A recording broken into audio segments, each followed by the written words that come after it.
السلام عليكم ورحمة الله تعالى وبركاته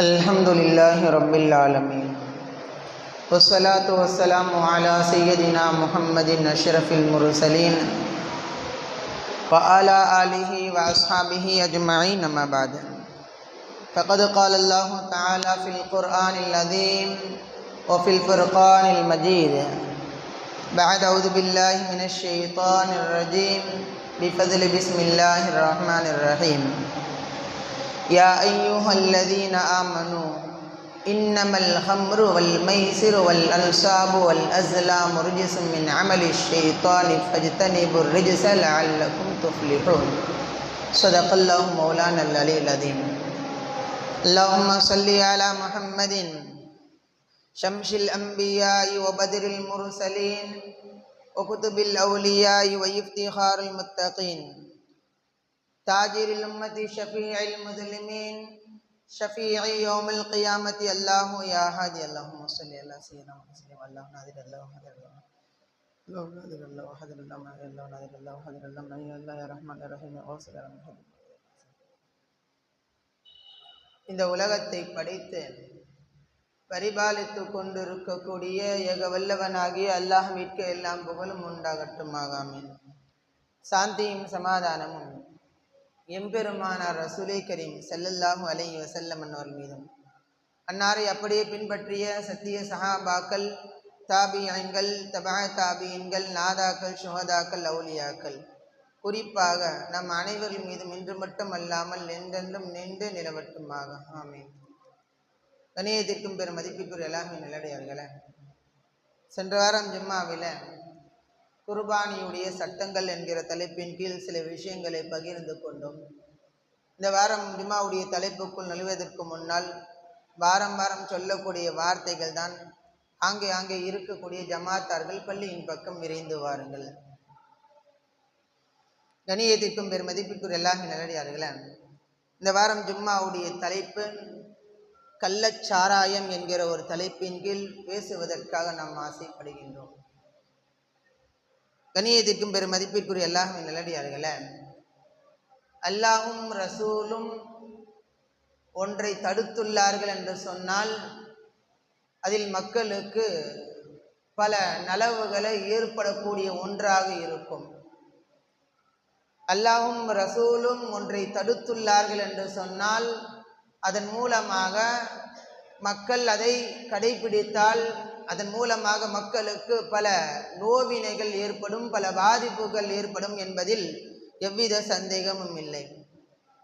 கணியத்திற்குரியவர்களே, ஏறத்தாழ ஒரு 50 வருஷங்களுக்கு முன்னாடி நம்ம கொஞ்சம் கூர்ந்து கவனித்து பார்த்தால் ஒரு 50 வருடங்களுக்கு முன்னால் நோய்கள் இருக்காது.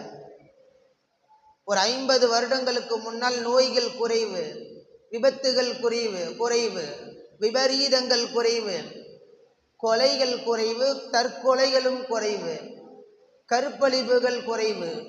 எது எடுத்து பார்த்தாலும் சரி எல்லாம் குறைவாக இருக்குமே தவிர எதுவும் தலைவிரித்த கோலங்களில் நடைபெறுவதில்லை.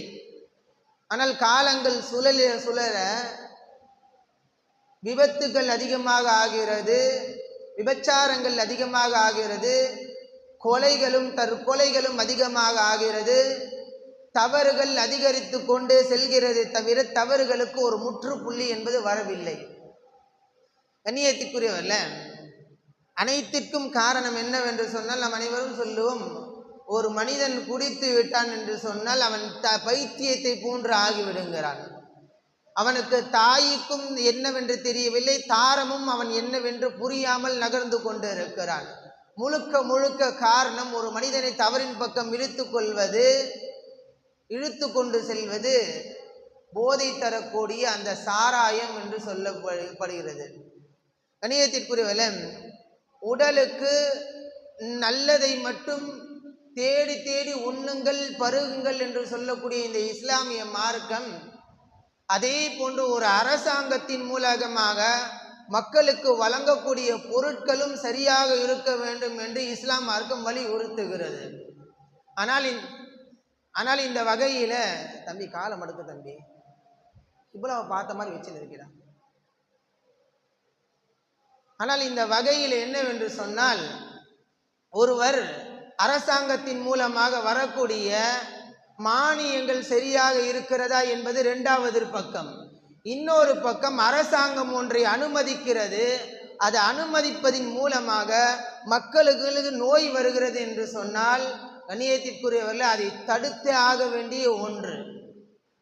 கண்ணியத்திற்குரிய குர்ஆன் சொல்லக்கூடிய வார்த்தை 5வது சூறாவில் 90வது வசனத்தில் அல்லாஹ் பதிவு செய்கிறான், யா அய்யுஹல்லதீன ஆமனு, ஓ ஈமான் கொண்டவர்களே, இன்னமல் ஹம்ரு வல் மைசிரு வல் அன்சாபு வல் அஸ்லாமு ரிஜ்ஸும் மின் அமலி ஷைத்தானி ஃபஜ்தனிபூஹு லஅல்லக்கும் துஃப்லிஹூன்.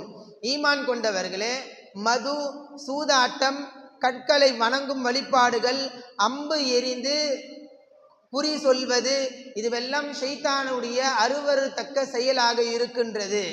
எனவே அவற்றை விட்டு நீங்கள் விலகி இருந்தால் லஅல்லக்கும் துஃப்லிஹூன், நீங்கள் வெற்றி பெறுவீர்கள் என்பதாக அல்லாஹ்வுடைய அருமறையாம் திருமறையில் பதிவு செய்கிறான். அநியத்திற்குரியவர்களே, நேற்று நடந்த செய்தி உலகம் முழுக்க சொல்வதை விட தமிழ்நாடை ஒரு உலுக்கு எடுத்து இருக்கிறது என்பதில் எவ்வித சந்தேகம் இல்லை. நேற்று கள்ளக்குறிச்சியில் நடைபெற்ற அந்த சாராயத்தின் மூலமாக 100 மக்கள் மருத்துவமனையில் சேர்த்துள்ளார்கள். கள்ளச்சாராயத்தை குடித்ததன் காரணமாக 100 மக்கள் கள்ளக்குறிச்சி, சேலம், புதுச்சேரி, விழுப்புரம் என்று சொல்லக்கூடிய 4 ஊர்களில் உள்ள மருத்துவமனையில் சேர்க்கப்பட்டு ஒவ்வொரு மருத்துவமனையில் இருக்கக்கூடிய மக்களுக்கு பாதிப்பும் அச்சத்தையும் ஏற்படுத்தி விட்டு இருக்கிறது. இன்னும் ஒரு வகையில் சொல்ல போனால், நேற்று மகரிப் அசர் வரைக்கும் 5 பேர் உயிரிழந்தார்கள் என்கிற தகவல் வந்தது. ஆனால் இன்றைய காலையில் ஏறத்தாழ 42 பேர் மக்கள் உயிரிழந்திருக்கிறார்கள். அது மட்டுமல்லாமல் அரசாங்கத்தின் மூலமாக விடப்பட்ட தகவல் என்ன தெரியுமா? எந்தெந்த மக்கள் கள்ளச்சாராயம் குடித்து உயிரிழந்தார்களோ அவர்களுக்கு தலா 10 லட்சம் வழங்கப்படும் என்கிற தகவலை வெளியிட்டிருக்கிறார்கள்.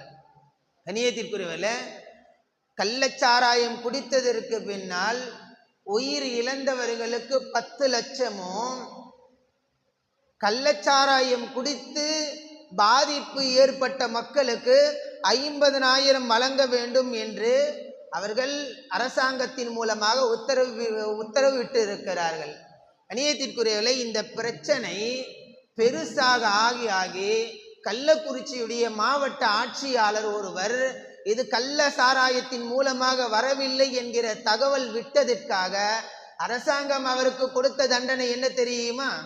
எந்த தண்டனை இல்லை, பணி மாற்றம். கள்ளக்குறிச்சியிலிருந்து அதே போஸ்டிங் தான், அதே இருக்கக்கூடிய இடம்தான். ஆனால் அவருக்கு அங்கிருந்து எடுத்து வேறொரு மாவட்டத்தில் போஸ்டிங், பணி மாற்றம் செய்யப்பட்டிருக்கிறது. கண்ணியத்திற்குரியவர்களே, கவனிக்காத சில அதிகாரிகளுக்கு பணி நீக்கம் செய்திருக்கிறார்கள். அந்த வழக்கு சிபிஐ சிடிஐடிக்கு மாற்றப்பட்டுள்ளது என்பதாக அரசுகளின் மூலமாக விடப்பட்ட செய்தித்தாளுடைய தகவல்கள். கண்ணியத்திற்குரியவர்களே, தமிழக அரசு உயிர் இழந்ததற்கு பின்னால் அவர்களுக்கு 10 லட்சம் தரப்படும் என்கிற தகவல் விடுவது சிறந்ததா, அல்லது உயிர் போகுவதற்கு முன்னால் இவர்களுடைய உயிரை பாதுகாக்க வேண்டும், அதற்கு என்ன வழிகள் யோசிக்க வேண்டும் என்று அரசாங்கம் யோசித்து பார்ப்பதே நல்ல அரசாங்கத்துடைய இதுவே. கண்ணியத்திற்குரிய ஒரு விஷயத்தை பதிவு செய்து கொள்கிற ஆரம்பத்தில், அரசாங்கத்தை திட்டுறாங்களோ அப்படியெல்லாம் நினைக்க வேண்டாம். இது அரசாங்கத்தை திட்டக்கூடிய நோக்கம் அல்ல. இஸ்லாம் மார்க்கம் எப்படி ஏவுகிறது அரசாங்கத்தை என்பதை சிந்தித்து பார்க்க வேண்டும். எல்லோருக்கும் பலன் அளிக்க வேண்டும், எந்த உயிரும் சேதாரமாக கூடாது. அது முஸ்லீமாக இருந்தாலும் சரி, கிறிஸ்தவராக இருந்தாலும் சரி, பௌத்தவர்களாக இருந்தாலும், சவடர்களாக இருந்தாலும் சரி, யாராக இருந்தாலும் சரி, உயிர் சேதாரம் ஏற்படாமல் பாதுகாக்க வேண்டிய பொறுப்பு அரசாங்கத்துக்கு மத்தியில் இருக்கிறது. அநியத்திற்குரியவர்களே, 1-2 இல்லை, ஏறத்தாழ ஒரு 50 வருஷத்துக்கு முன்னாடி இருந்து தகவலை நீங்கள் தேடி பார்த்தீங்க அப்படின்னு சொன்னால், 50 வருஷமா குஜராத்தில் கள்ளச்சாராயம் குடித்து மரணித்தார்கள் என்று ஒவ்வொரு வருஷமாக WHO நிறுவனம் தெரிவித்து கொண்டே வருகிறது. ஒவ்வொரு வருஷமா கள்ளச்சாராயம் குடித்ததின் காரணமாக குஜராத்தில் இத்தனை மனிதர்கள் மௌத்தா போயிருக்காங்க, இத்தனை மனிதர்கள் இறந்திருக்கிறாங்க. ஒவ்வொரு மாவட்டங்களில், ஒவ்வொரு நாடுகளில் எத்தனை பேர் மரணித்துள்ளார்கள் என்கிற தகவல் தெளிவாக பதிவாகி இருக்கிறது. கண்ணியத்திற்குரியவர்களே, சுமார் 1976 குஜராத்தில் 100 பேர் கள்ளச்சாராயம் குடித்து மரணித்துள்ளார்கள் 1976. அதே 1984 ஹரியானாவில் 44 பேர் கள்ளச்சாராயம் குடித்து இறந்திருக்கிறாங்க. 1981 கர்நாடகாவில் மட்டும் 308 பேர் கள்ளச்சாராயம் குடித்து மரணித்து இருக்கிறாங்க. 1982 கேரளாவில் 78 பேர் கள்ளச்சாராயம் குடித்து மரணித்து இருக்கிறாங்க. 1986 மறுபடியும் குஜராத்தில் 108 பேர் மரணித்து இருக்கிறாங்க. 1987 அதே ஒடிசாவில் 200 பேர் மரணித்து இருக்கிறாங்க. 1987 அதே குஜராத்தில் 200 பேர் மரணித்து இருக்கிறாங்க. 2001 மகாராஷ்டிராவில் 27 பேரும், தமிழ்நாட்டில் 53 பேரும் இறந்து இருக்கிறாங்க. 2023 செங்கல்பட்டில் 30 பேரும், மைசூர் என்று சொல்லக்கூடிய சையூர் என்று சொல்லக்கூடிய அந்த ஊரில் 19 பேரும் மது கள்ளச்சாராயம் குடித்து மரணித்திருக்கிறார்கள். மேற்கு வங்கத்தில் 2011 மேற்கு வங்கத்தில் ஏறத்தாழ 170 பேர் மரணித்திருக்கிறார்கள் என்கிற தகவல் எல்லாம் பதிவாகி இருக்கிறது. கணியத்திற்குரிய ஆண்டுதோறும் இவ்வளவு மனிதர்கள் சாராயம் குடித்து கள்ளச்சாராயம் குடித்து மரணிக்கிறார்கள் என்று சொன்னால் அரசாங்கம் எடுக்கக்கூடிய நல்ல முடிவு எப்படி தெரியுமா இருக்க வேண்டும்? மது என்பது தடை செய்தாக இருக்க வேண்டும். இந்த கள்ளச்சாராயத்தை அனுமதி கொடுத்து அதை மக்களும் குடித்து, இல்லை கள்ளச்சாராயத்தை நாங்கள் அனுமதி கொடுக்கல, டாஸ்மார்க்கை மட்டும் அரசாங்கம் அனுமதி கொடுத்துருக்குன்றா. டாஸ்மார்க்கும் கள்ளச்சாராயத்துக்கும் ரொம்ப பெரிய வித்தியாசம் இல்லை, ஒரே வித்தியாசம் தான். என்ன தெரியுமா? கள்ளச்சாராயம் குடித்தா உடனே மௌத்தா போவான், டாஸ்மார்க்கில் போய் குடித்தா கொஞ்சம் லேட்டாக மௌத்தா போவான். ஆக மொத்தம் மௌத் என்பது சீக்கிரமாக வந்துடும். இதற்கு பெரிய விளக்கம் எல்லாம் வேண்டாம். கணியத்திற்கும் பெரும் மதிப்பிற்குரிய அல்லாஹ்வின் நல்லடியார்களே, இந்த கள்ளச்சாராயம் காசும் பொழுது அந்த கள்ளச்சாராயத்தில் மெத்தனல் என்று சொல்லக்கூடிய ஒரு கெமிக்கல், போதை தரக்கூடிய ஒன்று. இதுவே இந்த மெத்தனல் அந்த டாஸ்மார்க்கில் விற்கக்கூடிய மது, இந்த பீர் என்று சொல்லக்கூடிய பீர், இந்த ஓட்கா, இதை போன்று சாராயம், இதை போன்ற பொருட்கள் எல்லாம் இந்த மெத்தனல் சொல்லக்கூடிய இது கலக்கும் பொழுது அந்த ஆய்வார்கள் குறைவாக கலந்து அதில் ஆல்கஹால் குறைவாக இருக்கும் அளவுக்கு கலந்து விற்பனை செய்வார்கள். இது குடிக்கிறதுனால மக்களுக்கு பாதிப்பு ஏற்படாதல்ல, இது குடிக்கிறனால மக்களுக்கு பாதிப்பு வரும், ஆனால் கொஞ்சம் தாமதமாக வரும், ஆனால் வந்தே தீரும்.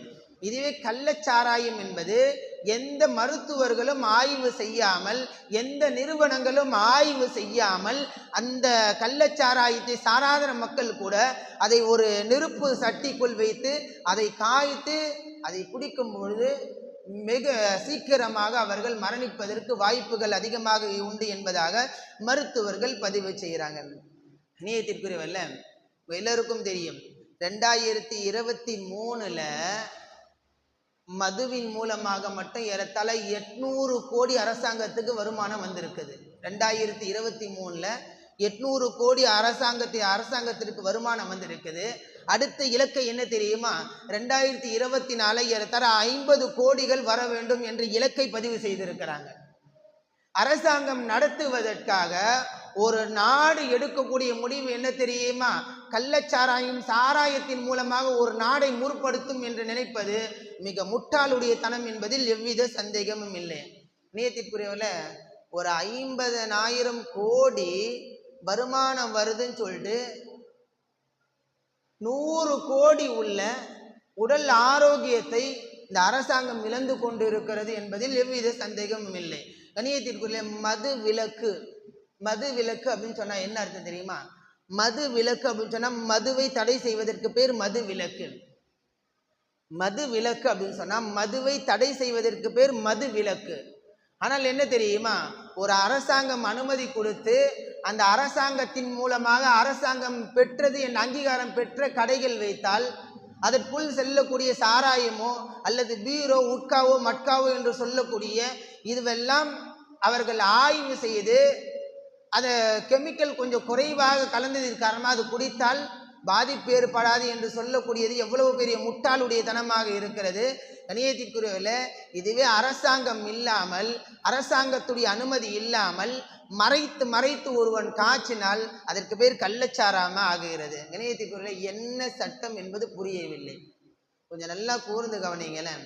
இஸ்லாம் மார்க்கம் சொல்லக்கூடிய வார்த்தை, நீங்கள் அல்லாஹ் சொல்லக்கூடிய வார்த்தை, நீங்கள் குடிக்கலைன்னா வெற்றி பெற்று விடுவீங்க, நீங்கள் சூதாட்டம் ஆடலை அப்படின்னு சொன்னால் வெற்றி பெற்று விடுவீர்கள். அதே மாதிரி நீங்கள் அம்பு எய்ந்து கோல் அந்த குறி சொல்லக்கூடியவராக இல்லாமல் இருந்தால் நீங்கள் வெற்றி பெற்று விடுவீர்கள். இஸ்லாம் மார்க்கம் சொல்லக்கூடிய வார்த்தை. ஒருத்தன் சம்பாதிக்கக்கூடிய பணத்தை கொண்டு அவன் வருமானத்தை மென்மேலும் வளர செய்வதற்காக முடிவுகள் அவன் யோசிச்சான் அப்படின்னு சொன்னா அவன் அறிவாளி. வரக்கூடிய பணம் சம்பாதிக்கக்கூடிய வெறும் 600 ரூபாய் ஒரு நாளைக்கு சம்பாதிக்கிறாரு ஒருத்தர் அப்படின்னு சொன்னா 600 ரூபாயில் அவர் 400 ரூபாய் குடிச்சிட்டு மீதி 200 ரூபாய் அவர் வீட்டு செலவு கொடுத்தார்னா அவரும் கடனாளியாக ஆகுவார், அவர் குடும்பமும் சேதாரம் ஆகிவிடும். கணியத்திற்குரியவர்கள கொஞ்சம் சிந்தித்து பார்க்க அனைவரும் கடமைப்பட்டு இருக்கிறோம். சில விஷயங்கள் மார்க்கத்தில் என்ன தெரியுமா, ஒருத்தர் குடிச்சாருன்னா அவர் செருப்பால் அடிச்சிருக்கான்னு சொல்லி புகாரியில் ஹதீஸ்ல இருக்குது. ஒருத்தர் கள்ளச்சாராயம் குடித்து வந்தாங்க, போதை ஏற்படக்கூடிய ஒரு பொருளை ஒருத்தர் குடிச்சிட்டு வந்தாங்கன்னா ஊர் மக்களை ரசூலுல்லாஹி ஸல்லல்லாஹு அலைஹி வஸல்லம் கல்லைக்கு அடியுங்கன்னு சொல்லி இருக்கிறாங்க. இப்ப என்ன அப்படின்னு சொன்னா, ஒரு பையன், ஒரு வாலிப பையன் பைக்கை ஓட்டுறாரு அப்படின்னு சொன்னா, மதுவை குடிச்சிட்டு ஓட்டினா அப்படின்னு சொன்னா அவர்கிட்ட 25,000 ஃபைனு, பைக்கை புடுங்கப்படும்.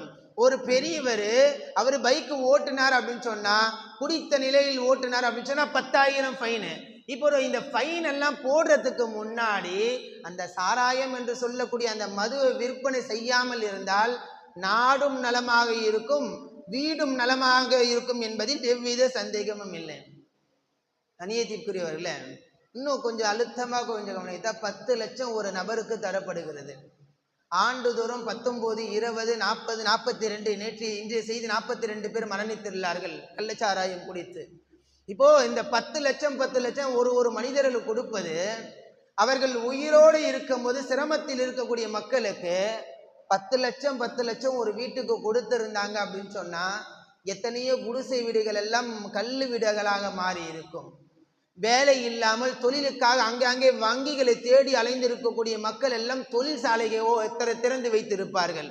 எத்தனையோ வாழ்க்கையில் முன்னேறுவதற்காக பல வழிகளை மக்கள் தோண்டி இருக்கும்.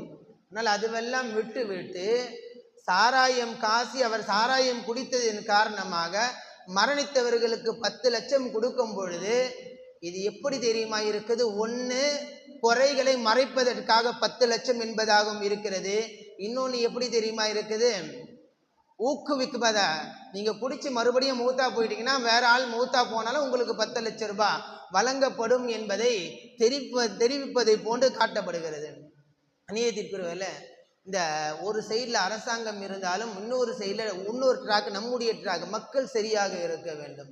இந்த மக்கள் எப்படி தெரியுமா, குடித்தால் உயிருக்கு பாதிப்பு என்று தெரிகிறது, குடித்தால் உயிர் இழந்து விடும் தெரிகிறது.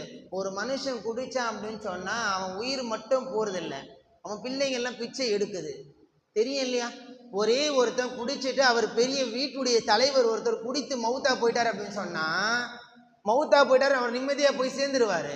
ஆனால் குடித்ததற்கு பின்னாடி இருக்கக்கூடிய பிள்ளைகள்லாம் என்ன தெரியுமா செய்வாங்க? தெருவில் பிச்சை எடுக்கக்கூடிய நிலைமைக்கு தள்ளப்படுகிறார்கள். சில பிள்ளைங்க சில பெரியவங்க குடிச்சிட்டு இறந்ததற்கு பின்னாடி வேலைகள் எங்கும் இல்லை, பிள்ளைகளையும் பார்க்க முடியாமல் தவறான வழியில் பெண்கள் செல்லக்கூடிய அளவுக்கு சூழல் மாற்றப்படுகிறது என்று சொன்னால் இதற்கு முழுக்க காரணம் என்ன தெரியுமா? எல்லாமே சாராயம் என்று சொல்லக்கூடிய அந்த கள்ளச்சாராயம், மது.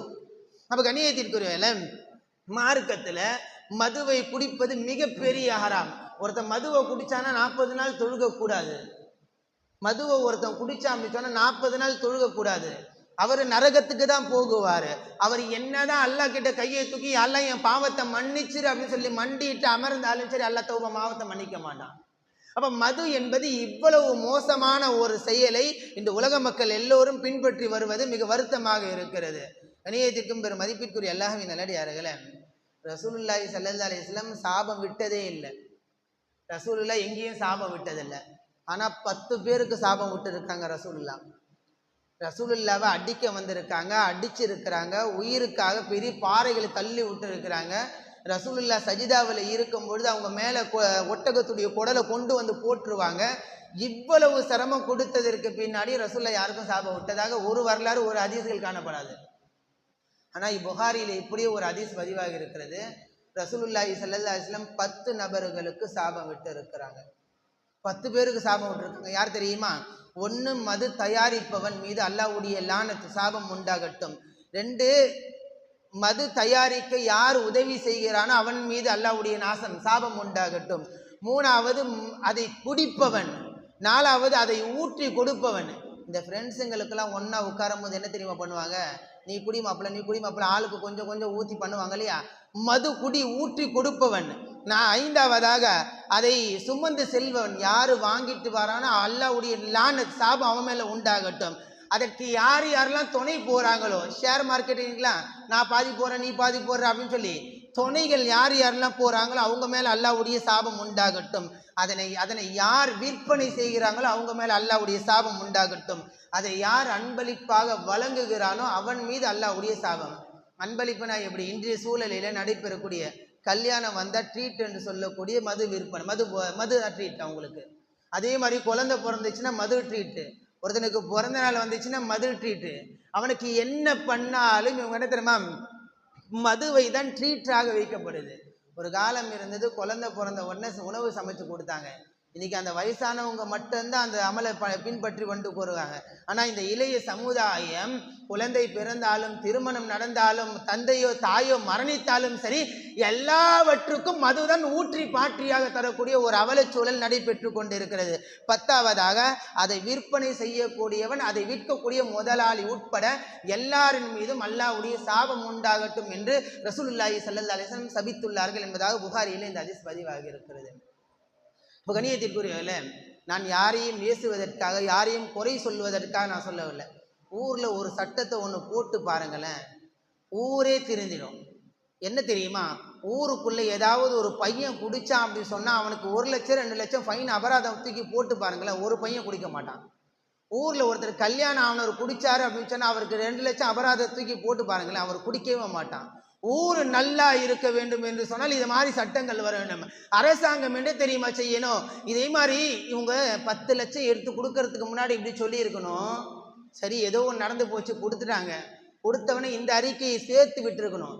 இனிமேல் யாராவது குடிச்சு செத்து போனாங்கன்னா அவங்க கையிலேருந்து 10 லட்சம் ரூபாய் நாங்கள் வாங்கிடுவோம் அப்படின்னு சொல்லி ஒரு அறிக்கையை விட்டு இருந்தாங்கன்னா மக்கள் நன்றாக இருப்பாங்க. மக்கள் சதறி போயிருப்பாங்க, தவறான வழியின் பக்கம் சென்று இருக்க மாட்டாங்க. கணியத்திற்குரிய மிக வருத்தத்திற்குரிய செயல் என்ன அப்படின்னு சொன்னால், கள்ளக்குறிச்சியில் ஒரு சின்ன புள்ள அழுகுது. ஒரு 2-3 சின்ன பிள்ளைங்க, ஒரு 5வது படிக்கக்கூடிய தந்தை இழந்த அழுகுது. அந்த கண்ணீரை துடைப்பதற்கு யார் வருவாள்? யாரும் வர முடியாது. ஒரு 10 லட்சம் கொடுத்துட்டு நாங்கள் 10 லட்சம் கொடுத்துட்டோம் டிபார்ட்மெண்ட்டில் மட்டும் போட்டு போயிடுவாங்க கரைகளை மறைப்பதற்காக. கணியத்திற்குள்ளே அந்த குழந்தையுடைய வாழ்க்கை என்ன ஆகுவது? இறந்து போன 42 பேரில் 8 பேரை ஏறத்தால வீடியோவில் அப்லோடு பண்ணுறாங்க. என்ன தெரியுமா இருக்குது? புரண்டு அழுகுறான், புரண்டு அழுகுறான். வயிறு எரியுது, வயிறு வலிக்குதுன்னு சொல்லி துடிச்சு அழுந்து மௌத்தா போகிறாங்க. கள்ளச்சாராயத்தின் மூலமாக மரணித்து கொண்டு ஆண்டுதோறும் வருகிறார்கள். ஆண்டுதோறும் என்ன தெரியுமா? 10 லட்சம் கொடுத்து மறைக்கிறது. அநியத்திற்குள்ளே இதுவெல்லாம் மிக கேவலமான ஒரு விஷயமாக இருக்கிறது. செங்கல்பட்டில் போன வருஷம் 19 பேர், மதுராங்கத்தில் ஏறத்தாழ போன வருஷம் 30 பேர். அப்போ ஏறத்தாழ 49 பேர் போன வருஷமே மௌத்தா போயிருக்காங்க.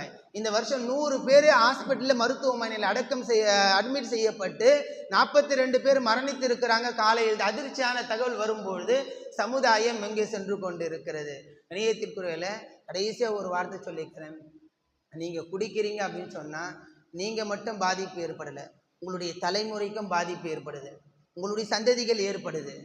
ஒருத்தன் குடிச்சிட்டு தெருவில் படுத்தா ஃபைன் போடுறாங்க, ஒருத்தன் குடிச்சிட்டு வண்டியை ஓட்டினா ஃபைன் போடுறாங்க. அதே வீட்டுக்குள்ளே கொண்டு போய் குடித்தா ஃபைன் போட மாட்டாங்க. ஏன் தெரியுமா? வீட்டில் அவர் கொண்டு போய் உட்காந்து குடிக்கும் போது அவர் பையன் பார்ப்பாங்க. இவருக்கு அடுத்து அந்த தலைமுறை குடிக்கணும் இல்லையா, அந்த தலைமுறை வளர்த்துவதற்காக வீட்டில் குடித்தா ஃபைன் இல்லை. இணையத்திற்குள்ளே நம்முடைய தலைமுறைகளை வளர்ப்பதற்காக நாம் சரியாக இருந்தால்தான் நம்முடைய தலைமுறைகள் சரியாக இருக்கும்.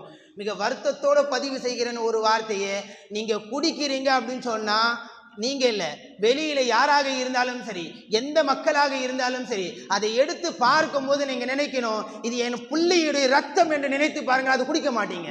இது என் புள்ளையுடைய ரத்தம், நான் குடிச்சு இன்னைக்கு மவுத்தா போயிட்டேன் அப்படின்னு சொன்னால் என் புள்ள பிச்சை எடுப்பான் ஒருத்தரும் நினைத்தீங்க அப்படின்னு சொன்னால் கண்டிப்பாக குடி என்பது நடக்கவே நடக்காது. கணியத்திற்கும் பெருமதிப்பிற்குரிய அல்லாஹ்வின் நல்லடியார்களே, குடித்து மரணிப்பதை விட அல்லாஹ் எப்படி இயற்கை மரணத்தை கொடுக்கிறானோ அந்த மரணத்தை பெற்று வாழக்கூடிய நல்லவர்களாக அல்லாஹ் உங்களையும் என்னையும் இந்த ஊர் மக்களையும் இந்த உலக மக்கள் யாம்பெல்லாம் குடிக்கல ஒரு துவாவுக்காக சரி ஆரோக்கியமான மௌத்தை அல்லாஹ் நம் அனைவருக்கும் தந்து உயர்ந்தரமான சுவனத்தை அல்லாஹ் நம் அனைவரையும் தந்தல் புரிவானாக. வாஹிர் தாவானா அல்ஹம்துலில்லாஹி ரப்பில் ஆலமீன்.